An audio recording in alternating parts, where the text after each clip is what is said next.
Olá, sou o escritor Edson Oliveira. Neste vídeo vou falar de um tema que é pouco explorado, inclusive nas faculdades e nas universidades, dos cursos de administração, de ciências contábeis, de economia, de gestão de negócio e outros. A pergunta é: por que muitas empresas, pequenas, médias e grandes, pedem recuperação judicial? Pedem recuperação judicial e que, em alguns casos, isso termina em um pedido ou uma decretação de falência pela justiça. Bom, vocês devem lembrar de muitas e muitas empresas nos últimos 10, 15 anos, não convém citar nomes, porque não é o objetivo deste vídeo, mas é importante estar atento ou atenta a essas questões e os profissionais das áreas de administração, de ciências contábeis, de economia, de custos, de gestão de negócios, devem ter uma ideia mínima razoável sobre as razões, as principais razões que podem levar uma empresa à recuperação judicial ou até mesmo à falência. Eu anotei aqui alguns pontos. Talvez esse vídeo seja pouco para explicar tantas razões, mas eu peguei os mais, digamos, significativos para fazer uma explicação razoável. Não dá para saber todos os detalhes das razões reais, efetivas, de descobrir por que uma empresa pequena, geralmente pequena é mais fácil de identificar, média ou de grande porte, pede recuperação judicial e depois é decretada a falência, em alguns casos. Então, existem motivos estruturais e motivos estratégicos. Os motivos estruturais estão relacionados com a gestão da empresa, com os donos, com as donas, com as pessoas que estão à frente da empresa. São vários fatores. Um erro mínimo pode levar uma empresa a uma situação de risco de falência, por exemplo. Então, eu anotei os principais fatores. Uma empresa é considerada tecnicamente insolvente do ponto de vista da incapacidade de liquidez imediata quando ela perde a condição financeira de honrar os compromissos mais imediatos. Então, esse índice é quem define exatamente a situação financeira de uma empresa, chama-se liquidez imediata.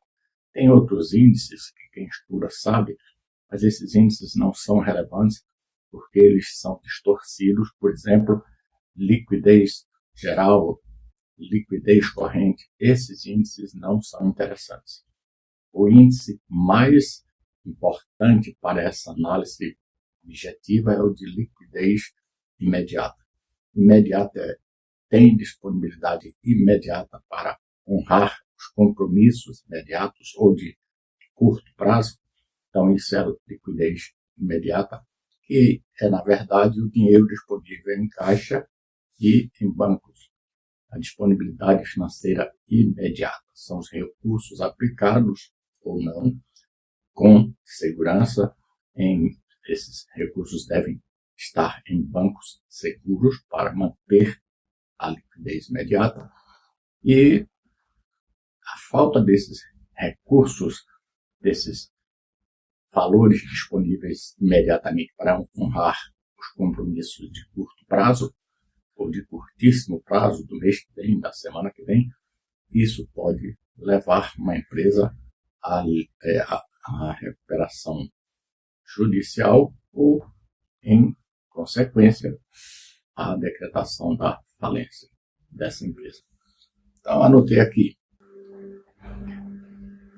Geralmente, as empresas demoram muito, esse é um dos pontos importantes, demoram muito para perceber ou descobrirem que estão com dificuldade financeira. Claro que quem mais sabe disso são os donos, os sócios, os gestores, os proprietários que estão mais diretamente envolvidos com o negócio. Então, essas pessoas têm conhecimento com base nas informações internas disponíveis na empresa, nos relatórios internos, nos relatórios de vendas, nos relatórios de disponibilidade de caixa e bancos, nos relatórios gerenciais de modo geral. Então, a maioria das empresas só pede recuperação judicial. Isso aqui é o primeiro problema. Quando essa maioria já está tecnicamente em situação de insolvência, já está em dificuldade, já não consegue mais pagar seus compromissos imediatos. Sem caixa, sem crédito e sem capacidade de se reorganizar. Isso é o que é mais comum nas médias e grandes empresas. Mas as pequenas também passam por essas dificuldades. E as pequenas têm outros agravantes, porque às vezes são 2 sócios, ou 3, ou um só dono, e essas pessoas não são bem assessoradas, não são bem informadas como tomar determinadas decisões. Depois eu vou citar um caso que aconteceu inclusive hoje. Estou gravando este vídeo hoje é sábado, dia 22 de novembro de 2025. Então, quando o pedido é protocolado tarde demais, quando há uma demora em reconhecer a dificuldade financeira da empresa, sejam os donos, os sócios, acionistas, isso repercute de maneira negativa na recuperação e passa a ser uma tentativa de salvação em determinado período de tempo. Então, as empresas pedem recuperação quando já estão tecnicamente falidas e tentam ganhar tempo, apenas ganhar tempo, infelizmente. E isso não salva o negócio, isso não salva uma empresa. Então, gestão financeira fraca ou ineficiente, inexistente. Primeiro ponto crítico de uma empresa, o ponto mais vulnerável de uma empresa é a gestão financeira. A gestão financeira é a administração dos recursos em caixa, em bancos, controle dos depósitos, das disponibilidades de caixa e de bancos, disponibilidades financeiras imediatas de preferência, aquelas mais fáceis de serem utilizadas para pagamento de dívidas correntes, de dívidas imediatas. Então, o segundo problema é a falta de controles internos. O segundo problema é a ausência de um fluxo de caixa confiável. Esse fluxo de caixa, poucas empresas fazem e conseguem seguir um rigor de acompanhamento. As pequenas empresas de pequenos negócios praticamente não sabem nem o que fazer com o fluxo de caixa, não sabem fazer, não tem pessoal preparado para fazer e não sabem qual é a função de um fluxo de caixa, que em tese pode antecipar dificuldades, antecipar decisões. Então, a ausência de fluxo de caixa confiável, mesmo tendo um fluxo de caixa, se esse fluxo de caixa não é confiável, isso já é um dificultador na tomada de decisões. Muitas pequenas empresas, principalmente os sócios, os donos, os proprietários, misturam finanças pessoais com as finanças das empresas. Isso é um ponto crítico terrível. As pessoas confundem o dinheiro da empresa com o seu dinheiro. Não, a empresa é minha, eu faço como eu quero com o dinheiro da empresa. Não, não deve ser assim. Deve sempre ser separado. O que é pessoa física e o que é pessoa jurídica. Essa é uma regra importante.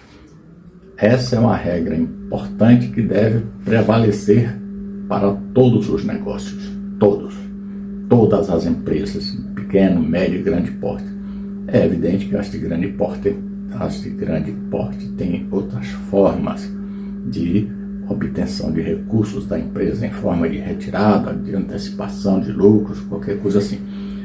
Então, a recuperação judicial exige uma gestão financeira profissional. Quando a empresa entra em dificuldade financeira e requer a recuperação judicial, isso pode ser concedido ou não, essa recuperação pode ser concedida ou não. Então, quando consegue uma recuperação judicial, o primeiro grande problema é que quem está à frente da empresa deixa de resolver, de decidir. A justiça elege um administrador, uma administradora, um gestor para conduzir a empresa, os negócios da empresa. Então, alguns modelos de negócio também que podem ser propensos ao fracasso e as pessoas não percebem isso a tempo. Eu anotei muitos problemas, mas na prática, se for comentar todos eles aqui, a gente teria que ter uma aula de 2 horas no mínimo. Eu vou tentar encurtar caminho e falar mais das pequenas empresas, citando inclusive um fato que aconteceu hoje comigo, que eu de forma bastante discreta perguntei ao rapaz que estava atendendo. Eu disse: por que o preço do seu café expresso aumentou tanto? 100% de aumento. Era R$12, passou para R$24. Isso em menos de 6 meses. Eu sempre tenho uma memória boa para mentalizar determinadas coisas. Preço de acarajé, preço do cafezinho, essas coisinhas assim. Inclusive também já aconteceu isso com uma baiana do acarajé, que eu dizia assim: olha, seu preço vai tirar cliente. E a pessoa disse: olha, eu não sei, eu já falei isso com o dono, que as pessoas reclamam do preço, no caso do cafezinho, do expresso, um cafezinho expresso, saiu de 12, que já era caro, R$12, para R$24. Bom, é um local bem movimentado, mas também é um local que tem um gasto elevado, paga pessoal, o ponto é um shopping importante, paga caro a locação do espaço, mas a estratégia de preço está completamente equivocada. Então, a pessoa que é proprietária, sócio, sócia, dono, dona, está tentando recuperar perda financeira, aumentando os preços dos seus itens. E as pessoas simplesmente estão reduzindo o consumo naquele local, naquele ambiente. Eu, por exemplo, não voltarei tão cedo para tomar um cafezinho de R$24, quando em outros lugares, no mesmo shopping, é 10, 12 no máximo. Então, você sobe uma escada, ou desce uma escada rolante, ou sobe uma escada rolante, e tem outro espaço por metade do preço. Tem a questão do sabor, da qualidade, mas esse é um segundo ponto. Então, muita gente erra no preço de venda. Preço de venda é para gerar volume de vendas e não para espantar clientes, espantar fregueses. E aí as pessoas acham que aumentando o preço vai resolver a dificuldade dos gastos, vai cobrir melhor seus gastos para manter sua lucratividade. É um engano, absolutamente engano, porque aumentar os preços pode implicar afastamento de clientes mais observadores, que é o meu caso, por exemplo. Então, isso eu já vi em vários lugares, já vi em restaurantes médios e pequenos, já vi em barraca de acarajé, em banca de acarajé, já vi em vários lugares. Olha, não aumenta seu preço porque você afasta o cliente. E aí, você, ao invés de vender a 500 pessoas, você vai vender a 100. Isso é parecido com o condomínio. Não adianta você começar a aumentar o condomínio porque alguns moradores não pagam. Aí todos vão começar a não pagar e aí tem que resolver. Então essa é a questão.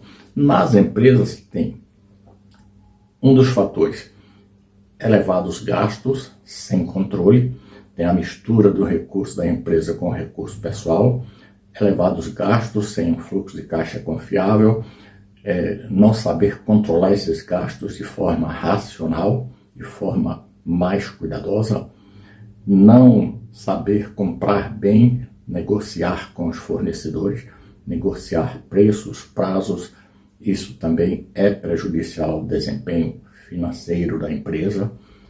Observando sempre, temos que levar em conta a questão financeira, que é que reflete na liquidez imediata. A liquidez imediata é dinheiro na mão, dinheiro no banco, dinheiro em caixa. Então, essa liquidez imediata tem que ser acompanhada sistematicamente, diariamente, semanalmente. Compras erradas de fornecedores, que, por exemplo, comprou um produto que não tem saída, é falta de giro do estoque. Isso vai ter repercussão, porque você não paga o fornecedor devolvendo o estoque. Você precisa vender esse estoque.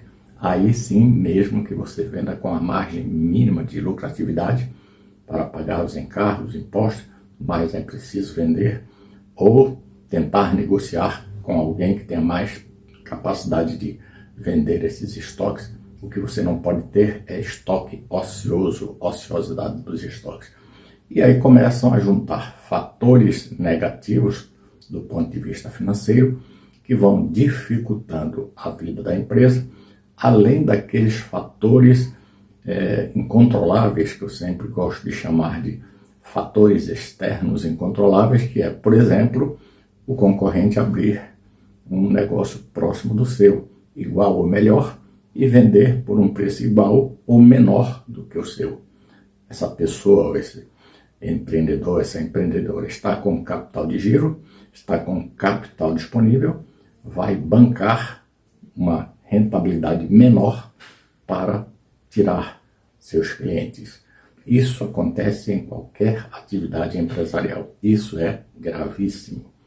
A competitividade com base no cerco da concorrência.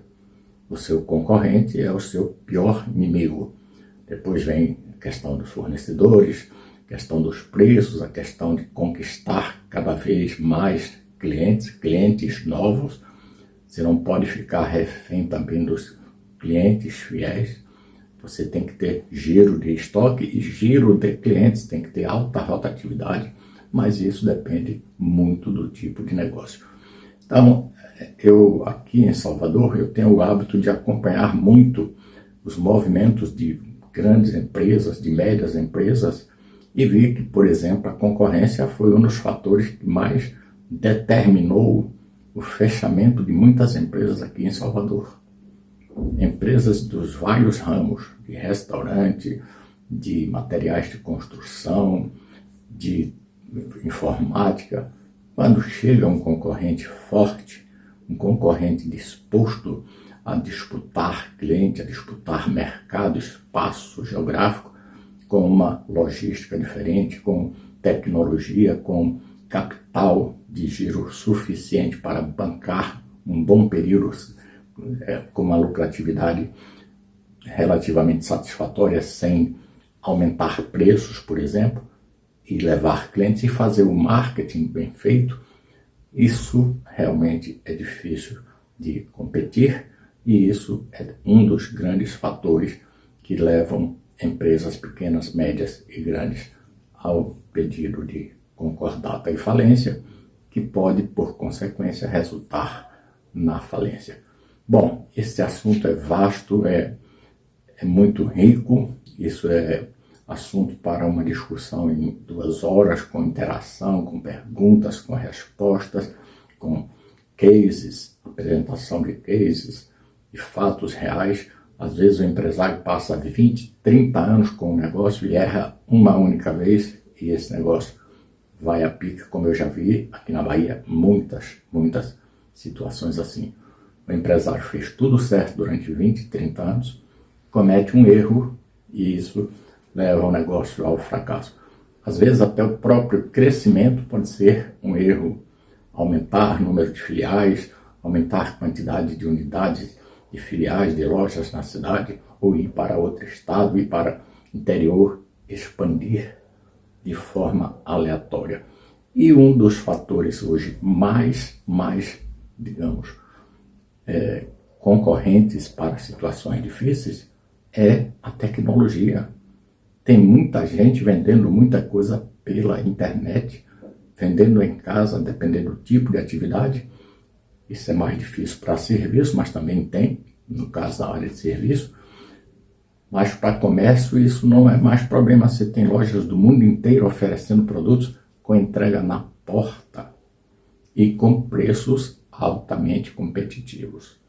Então, essa é a proposta desse vídeo, falar sobre as dificuldades que as pequenas, médias e grandes empresas podem encontrar para sobreviver do ponto de vista financeiro, em razão de erros estratégicos, erros financeiros, tomadas de decisões incabidas ou tomadas de decisões que não ajudam a empresa e no final resulta no pior cenário, que é pedido de concordata e falência e depois eventual liquidação, com muita gente que perde sua vaga de trabalho e tem que procurar, na maioria das vezes, outra oportunidade em empresas concorrentes ou similares. Isso é muito difícil. Forte abraço, escritor Edson Oliveira.